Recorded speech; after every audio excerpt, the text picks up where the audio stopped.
Ladies and gentlemen, today we're going to discuss about the sociological perspective, social dimensions of education. We're talking about consensus and conflict theories.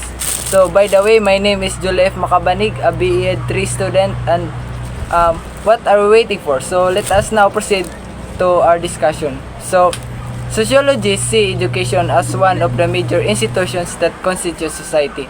So, the work of a sociology is to study how the institution works in a given society. So, many research and how the policy formation of sociology of education, it arrives that it explains that the sociology of education happens on what they do. So, these theories also guide us in the educational system.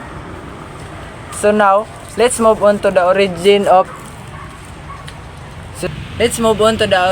sociology of education. So the sociology of education is the study of how social institutions and individual experience affects education and its outcome. So basically, sociology of education talks about how individual experiences or how people's experiences affects education and what is its improvement or its impact to the lives of people. So sociology education also was gathered by great two sociologists, Emil Durkheim and Max Weber, and they are called as the father of sociology. So, the work of Emil Durkheim's moral education as a basis of social solidarity is the beginning of sociology of education. So, let us define first what is sociology. So, sociology comes from the Latin prefix socius, meaning companion, and the suffix ology, meaning the study of, from the Greek logos, knowledge. So, sociology is the systematic study of society. So, yes, it is true that sociology is a study of society. So, if we hear the word sociology, we can say that it is the study of how society involves human or how is the social life of human in a given community. So, sociology has its many elements like social relations, social stratification, social interaction, and culture. So now, let us move on to society. So, a society is basically the people living in a community. So, we can say that family is the basic units of society. So, the people of a particular country, area, time, thought of especially as an organized community.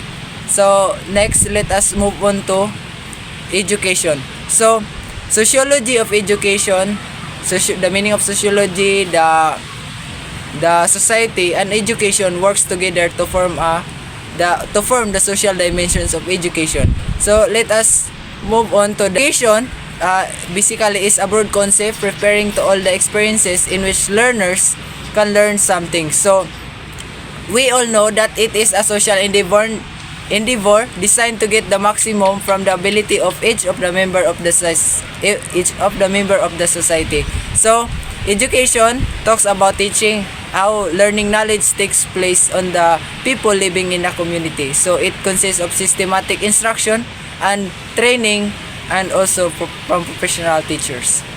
Thus, dive into consensus and conflict theory. So, this is what we're waiting for. So, our topic is all about consensus and conflict theory. So, if we're talking about consensus, it's a general widespread agreement among all members of a particular society. So, if we say that it is a widespread agreement, so we can keep in mind that there is no conflict or we have an absence of conflict.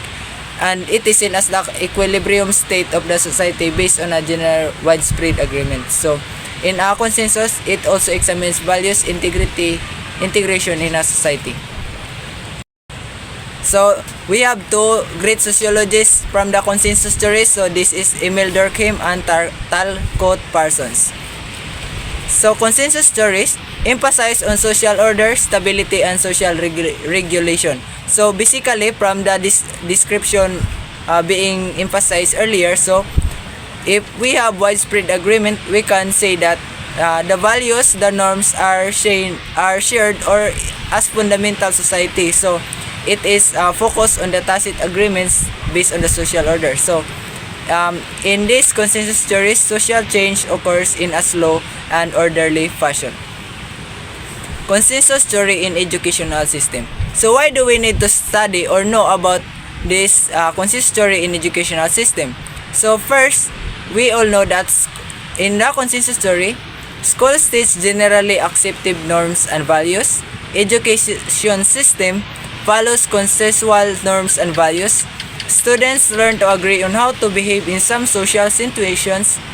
School community and stakeholders are involved in school-based management, and education is essential to maintain the modern workforce. So, we all heard the consensus theory in the educational system. So, for example is sports as a source of binding people together in a shared experience, or the role that education plays in instilling shared norms and values. So, basically, education first is an example of consensus theory because we are going to school, we are having an inclusive education where everyone else or every people in a community are accepted in a school. So if you have some examples about consensus theory, please leave a comment below. So now let's move on to conflict. So basically conflict, it is a disagreement or an arguments between principles, people, or any existing ideas. So a conflict examines interests and coercion that hold society together. So it focuses on the heterogeneous nature of society and the differential distribution of political and social. So conflict theories, we have Karl Marx. So actually we have some conflict theories. We have so many sociologists of conflict theories, but I encourage you to read about what is Karl Marx. So according to Karl Marx, it focuses on the struggle of social classes to maintain dominance and power in social systems, emphasize the dominance of some social groups by others, see social order as based on manipulation and control by dominant groups, and view social change as occurring rapidly and is in a disorderly fashion as subordinate through overthrow dominant groups.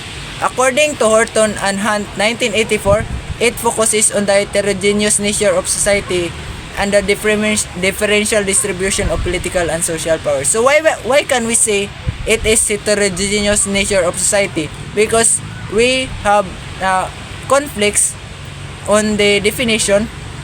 It involves a lot of people. So it is by the dominance of the power or whose groups are dominant in a given society. In the educational system. So this is the last part. So educational system reinforces and perpetuates social inequalities that arise from differences in class, gender, race, and ethnicity. So education system preserves the status quo and push people of lower status into obedience. So this conflict theory focuses on the higher level, or according to Karl Marx, the higher level and the lower bracket. So another is education works as a means by which those on power stay in power. So as I said earlier, the dominance of power on social groups. So another is the fulfillment of one's education closely. So for example, if education in the conflict theory, we are educated in education but not in the workforce. So another example of education conflict theory in education is a test item. We ask students what instruments belong in our orchestra. To correctly answer this question requires certain cultural knowledge. Knowledge most often held by more affluent people who typically have more exposure to orchestra music. Yes, it is true that it is a conflict theory because we can see that in a classroom there are many students. Some are having an orchestra and others are not. So during that test, those who can dominate the power is that the society or that the learners who have who experience orchestra, and it is an example of conflict theory. So that's all for today's discussion, and I hope you learned something. And if you have time to show some examples about conflict theory, please just leave a comment, and thank you for participating in this small discussion.